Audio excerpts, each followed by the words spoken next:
ethical leader must also be the product of a series of training courses designed to help him or her to discover the values that he will upload. I remember that when the AACC launched the Theology of Reconstruction in 80s and 90s, Archbishop Desmond Tutu, Jose Beno Chipenda, Andre Karamanga, and Kamana Kangudie traveled to all the theological institutions in Africa to invite researchers and theologians to use this theology to shape the mind and the thought of the young African around the reconstruction of the continent. I believe that this same approach deserves to be taken after our General Assembly so that future church leaders can become the embodiment of values carried out by the ethical leadership from their training center. Finally, an ethical leader is in the African context must consider himself or herself as a Nehemiah to rebuild, a Jeremiah to warn and sound the alarm, a John the Baptist to call for repentance and change, a Hosea to announce forgiveness and reconciliation with God, and St. John to proclaim the gospel of Jesus Christ for the forgiveness of sins and to project towards a new heaven and a new heart, and all things be new. Thank you very much.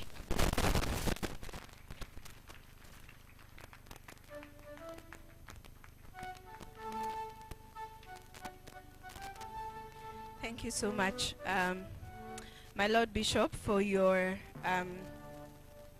communication on ethical leadership. That was a lot of wisdom. I was trying to really catch as much as I could, but I don't think I did, so I'm going to see you after this to just get some notes out of that. And out of some of what I have gotten, you have said that ethical leadership focuses on human relationships. And I think for the sake of human relationships, I want to challenge us so that we don't use these things next time. Can we learn a bit of French and a bit of English and a bit of, you know, Portuguese, so that when we come here, then we don't have to use these things, right? Yeah. So for those of us who can go to school, please, let's go to school. Yes, thank you, Father in God. I think I don't have a mic at the front. Please help me pass a mic to the front, even as we get into our panel discussion. I am waiting for the mic. If you have a mic, please just raise it. We seem to be all right. Thank you. As they get our mics to the front, my first question is going to go to Reverend Gertrude, ma'am. What comes to your mind at the mention of ethical leadership?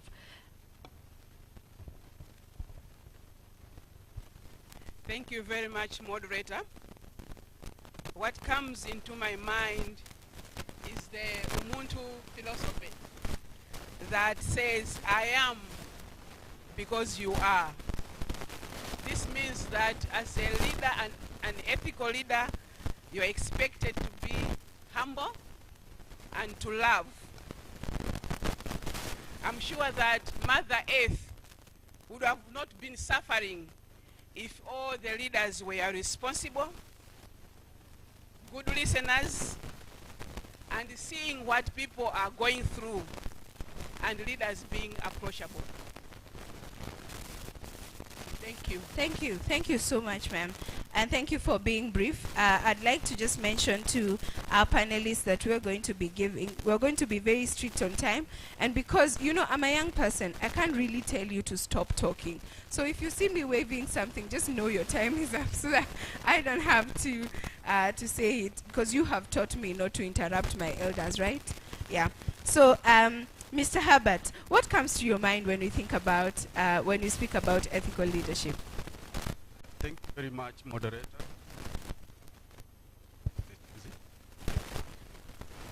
What comes to my mind is 4 things. 1, integrity.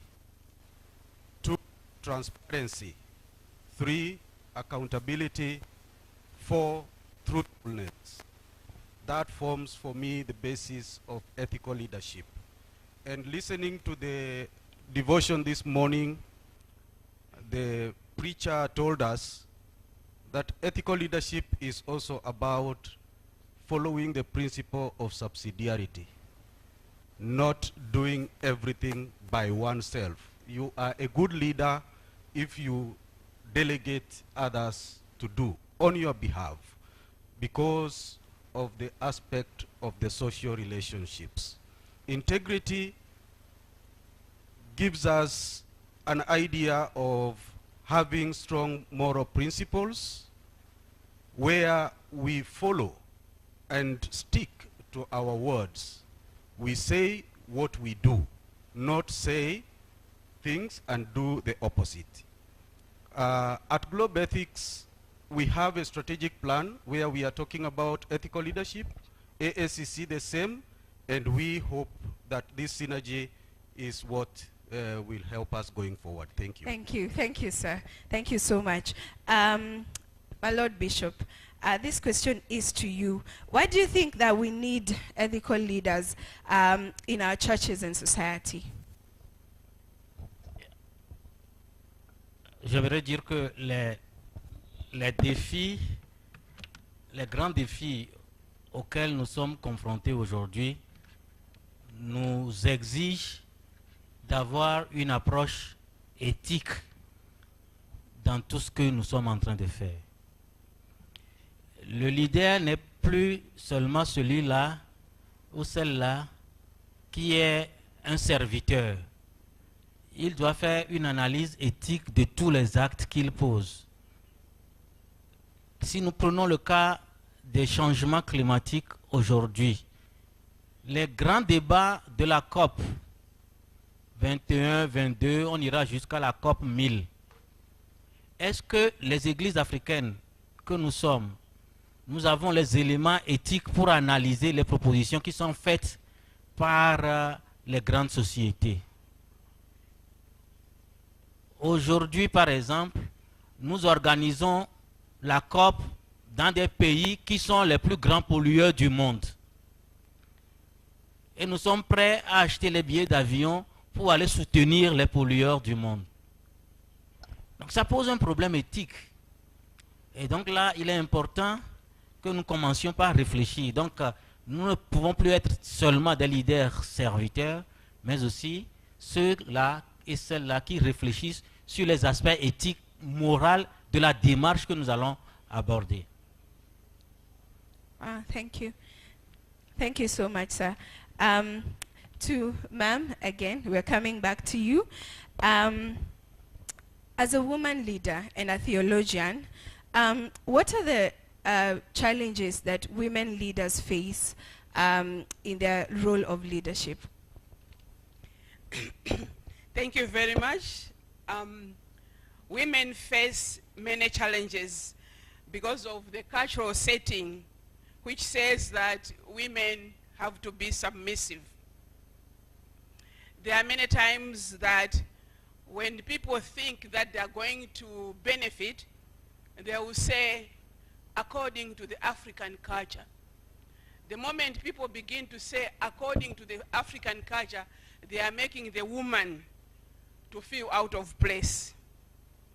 And the whole notion of biblical misinterpretation or biblical scripture misinterpretation, and those are the issues that we meet as women. From the women's pre-assembly, there was an example that was given that you can be a trainer, a lecturer at a seminary.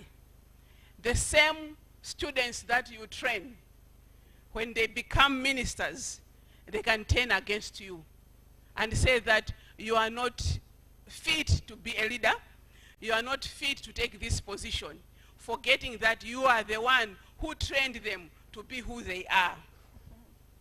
A woman is expected to perform 101% compared to what men are expected to do. So these are some of the challenges that women leaders or women theologians meet, and those are the challenges that may make many women theologians not to be in leadership positions. Wow. Yeah, that's a hand for, I think the women should be even ululating at some point. But that's fine. Thank you so much, ma'am, for answering that very well and very quickly.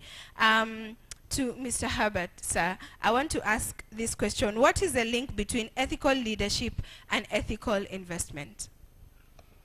Ethical leadership and ethical investment have a symbiotic relationship. And a leader who treasures ethics and makes all or bases all their decisions in ethics or ethical principles and procedures will surely be conscious of adherence in ethical investment.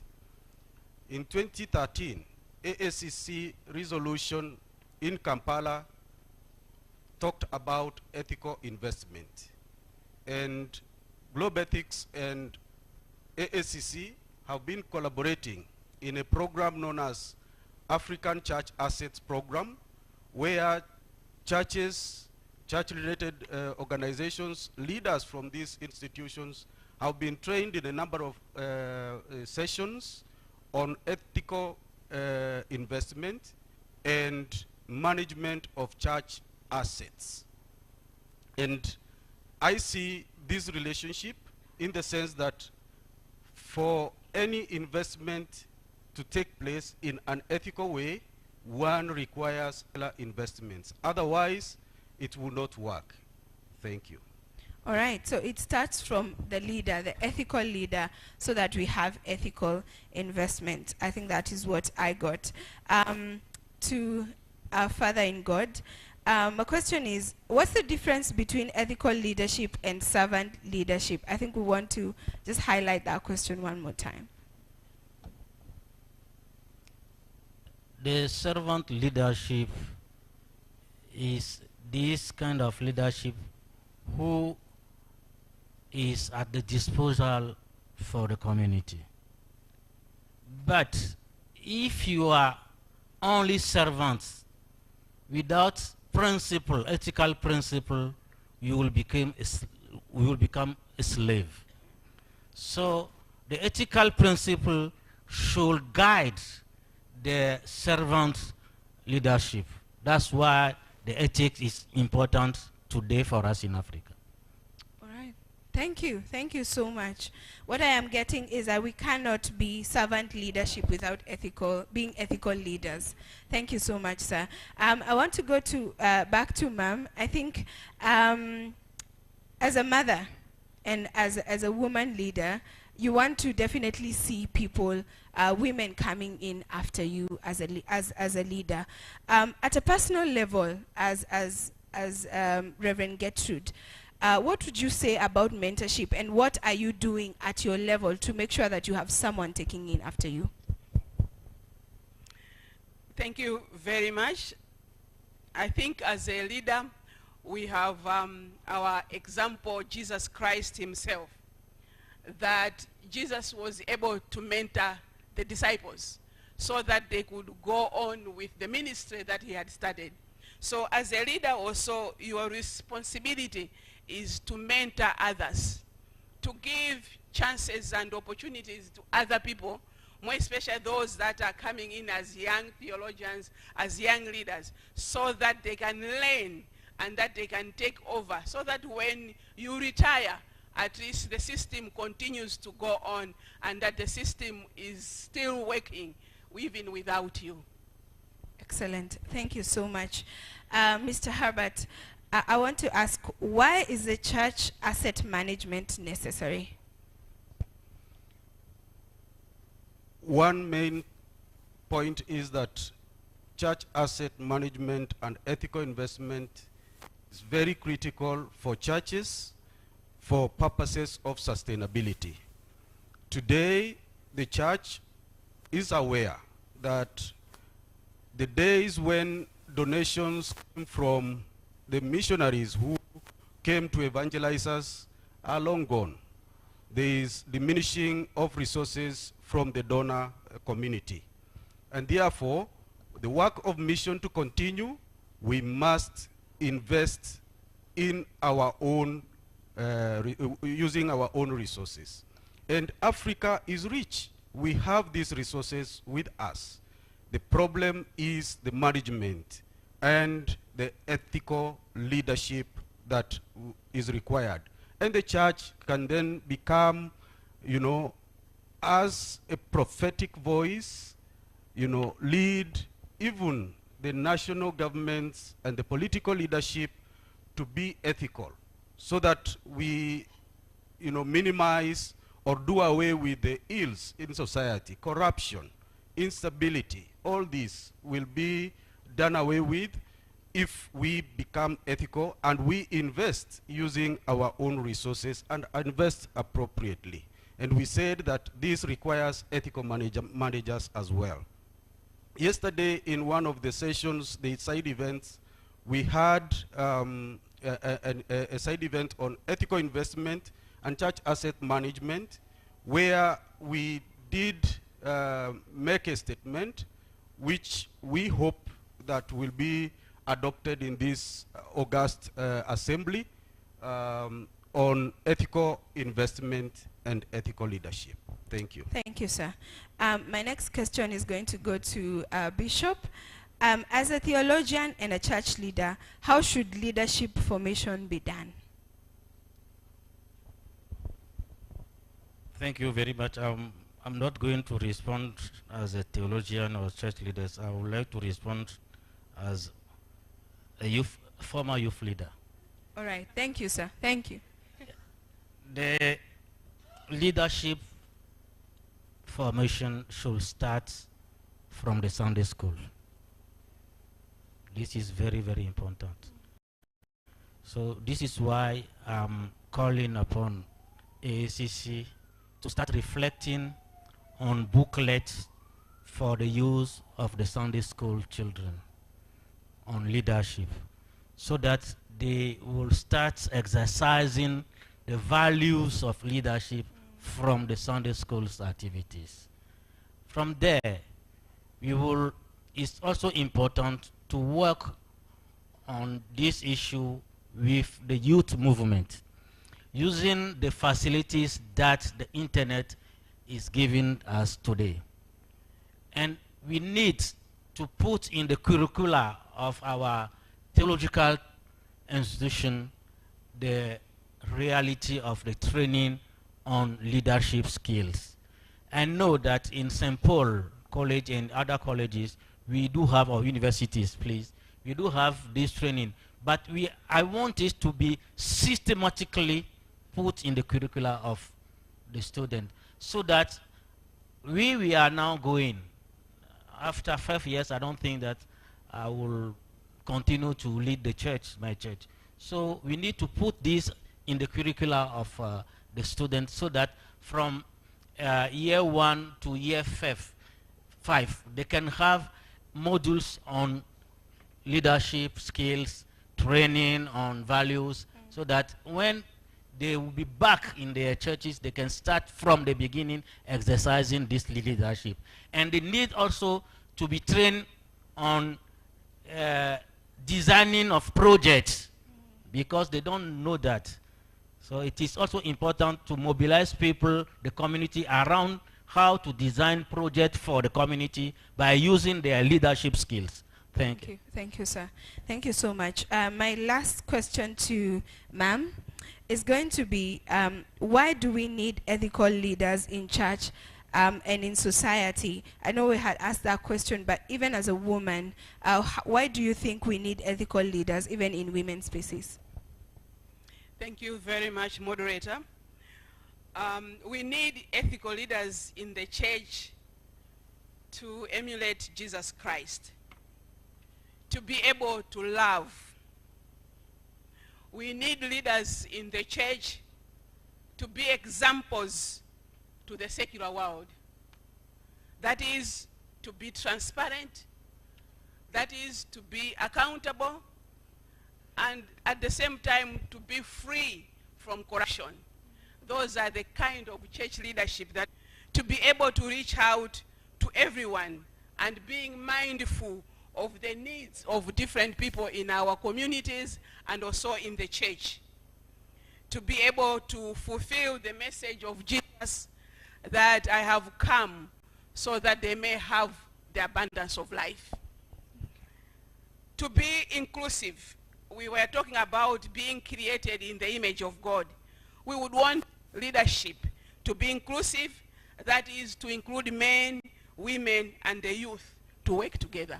Thank you. Thank you, ma'am. Thank you so much.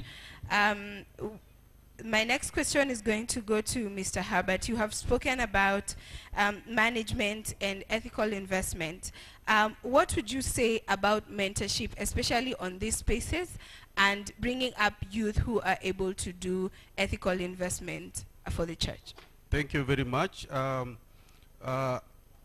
It makes me happy, even when I look at the organization of this assembly, to see very many young people, taking part in so many different spheres, from the ushering, from the support around, including our moderator, who is a young person. This makes me happy. It is about mentorship.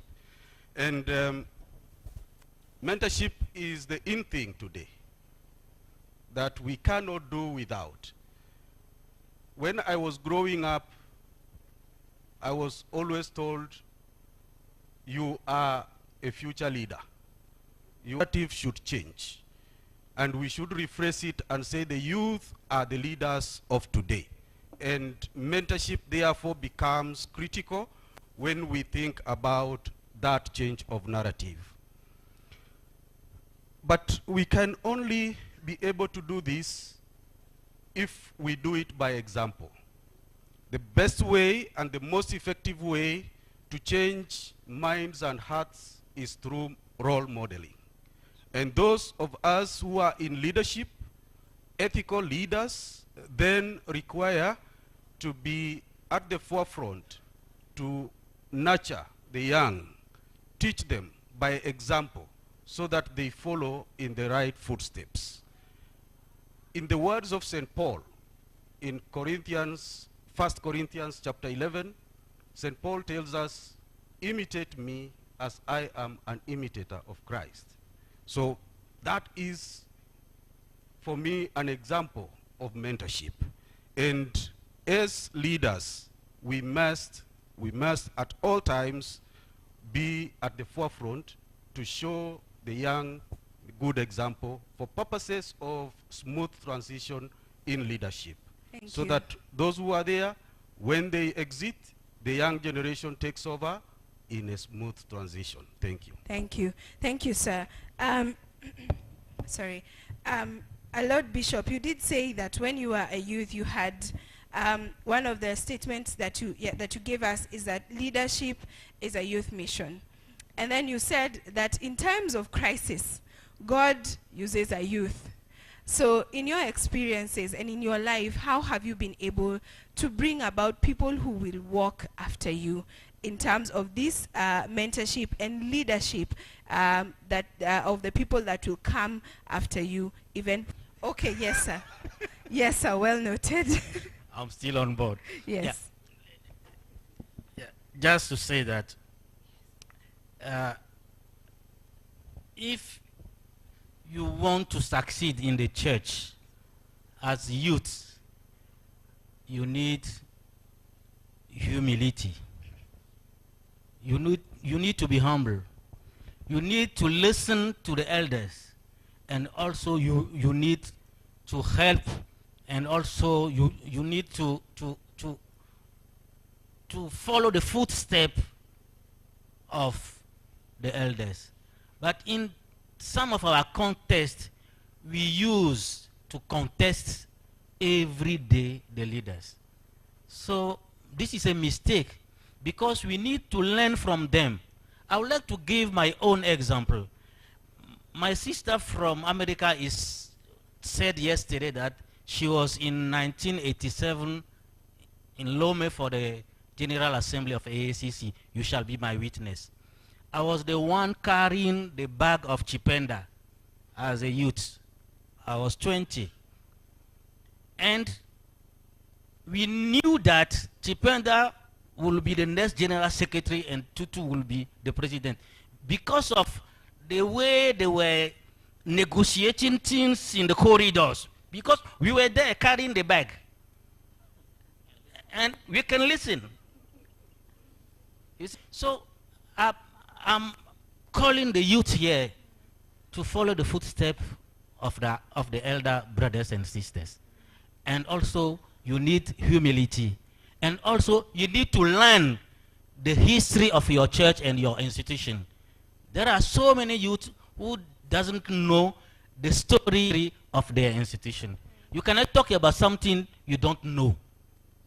So I think it's very, very important. And